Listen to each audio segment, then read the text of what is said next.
এইটা অର୍ଡ଼ର ହେଇଥିଲା ଜିଓ ମାର୍ଟରେ, ଯେଉଁଟାକି ମାନେ ପିଆଜ 5 ଟଙ୍କା ନୁହେଁ, ଆଉ 5 ଟଙ୍କା ମାନେ ଟୋଟାଲ୍ ଜିନିଷ 100 ଟଙ୍କାର କଲେ ଯାଇକି ସିଏ ଏଇଟା 5 ଟଙ୍କାର ଦିଏ।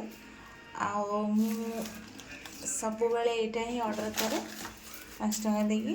ଆମର ତେଲ ଦରକାର ହେଇଥାଏ, ଏହାକୁ ଆଡ଼୍ କରିଦେବି, ତାହେଲେ ଯାଇକି ମାନେ 10 ମିନିଟ୍ରେ ଆମ ରୁମ୍ ପାଖରେ ପହଞ୍ଚିଯାଏ। ତ ଆମକୁ ବାହାରକୁ ବି ଯିବାକୁ ପଡ଼ିବନି ପିଆଜ ଆଣିବାକୁ। କିଛି ବି ଜିନିଷ ଦରକାର ହେଉଛି ଆମେ ଜିଓ ମାର୍ଟରୁ ଅର୍ଡ଼ର କରିଦେଉଛୁ।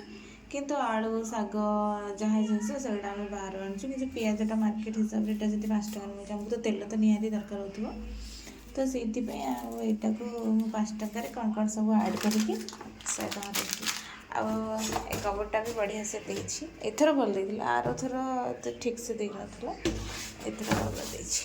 କିଛି ଜିନିଷ ବି ଆଣିବ, ବହୁତ ସାମାନ ଆଣିବ।